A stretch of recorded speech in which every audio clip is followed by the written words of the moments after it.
Assalamu alaikum jama'a, da fatan kowa na lafiya. Wato na yi bidiyo jiya game da a turance, na ce in Allah ya yarda ya kamata na zo na yi a hausance. Bambanci na da jiya da yau shine ban sa gilashi na ba, eyeglass.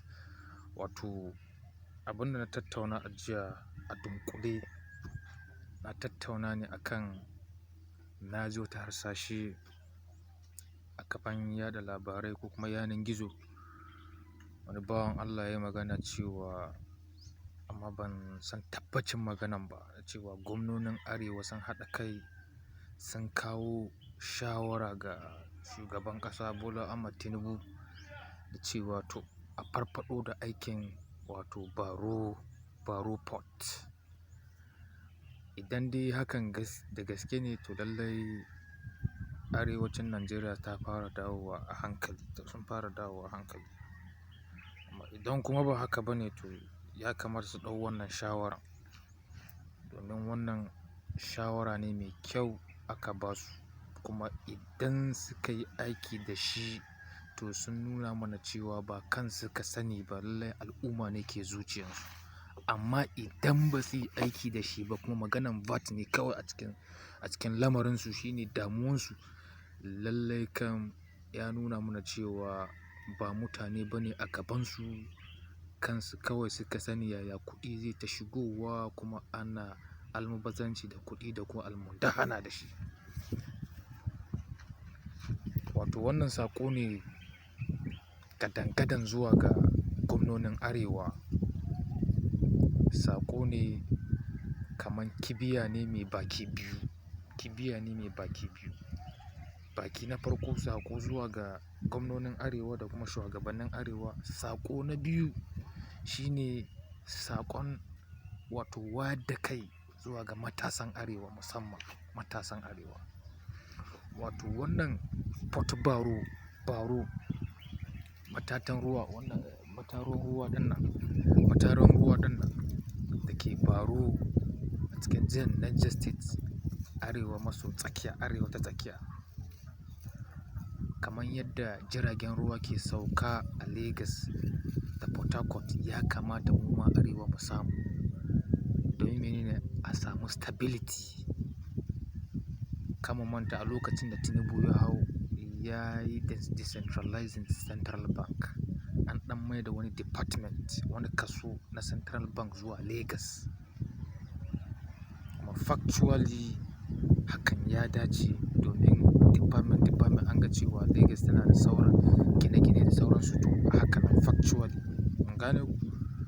To haka zalika kuma factually ya kamata a yanko wani sashe na Nigerian Port Authority, a yanko shi, a dawo da shi yankin Arewa, a raba shi kuma yankin Arewa maso gabas, tunda su Lagos na Arewa maso yamma.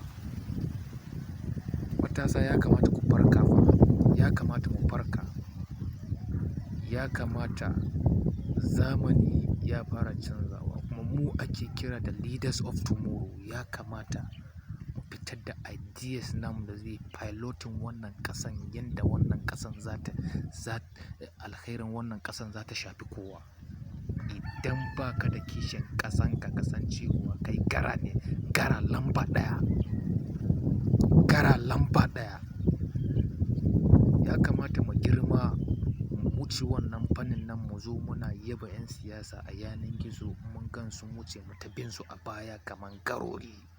Dole in kira gara.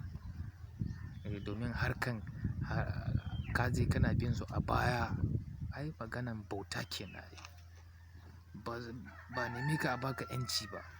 'Yanci shine a ga cewa an gina ka psychologically, physically, economically, socially. Shine magana kawai. Maganan ka je kana bin mutum a baya, ya kamata a ce an wuce nan. Jama'a ku farka fa, ku farka. Billahi lazi, wannan ƙasan ga namu mu ne za mu gyara shi. Kuma ya kamata ka sa a ranka cewa sai ka yi ƙoƙari ga cewa wannan ƙasan ta gyaru. Domin wanda za su zo ƙannenmu da kuma yaranmu, wanda aka haifa da wanda ba a haifa ba, za su samu abin da za su mora, za su gada kuma za su yi alfahari da mu. Taro sisi bai sai kawo maka daraja da kuma kima ba. A ta ba kullum ana baka, aka ce hannun da ke bayarwa ya fi hannun da ke ansa. Ya kamata mu gane wannan, ya kamata mu gane wannan. Mu ma ya kamata a ce mu ma muke miƙawa. Da fatan da ɗan farkar da mu, Allah ya sa abin da mun fahimta abin da nake nufi. Allah ya mana jagora. Kuma in Allah ya yarda campaign game da reviving nan Baro Port ɗin nan ya kamata mu yi ƙoƙari mu kawo mu revitalizing wannan dream ɗin nan, wannan vision ɗin nan.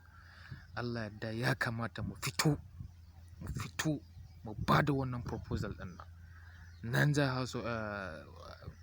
House of Rep, National Assembly, duk wani abin nan ina kira ga matasan Arewa maso yamma, Arewa maso yamma, Arewa maso gabas, Arewa ta tsakiya. Gaba ɗaya mu yunƙuru mu fito mu nema domin negotiating ga abin da muke so. Da murya ɗaya a dawo a farfaɗo a yi completing project na Baro Port. Ni ne naku, mu zauna mu yi nazari. In ji muryanka a comment section na farko kenan. Kuma na biyu, ka yi ƙoƙari ka yi sharing. Ka yi ƙoƙari, ko an fi son a ta ganin batsala kawai sai ga ana sharing ana. To wannan abin da zai amfane ka ne, ka yi sharing. Ban ce ka yi liking ba, bana buƙatar like naka. Ka yi sharing so da wani ya ji har wannan sakon ta kai ga gwamnonin Arewa. Allah ya mana jagora. Ni ne naku, idan ba ka sani ba ka sani a yau. Right Comrade Hanafi Saidu, political commentator and social activist. Peace out.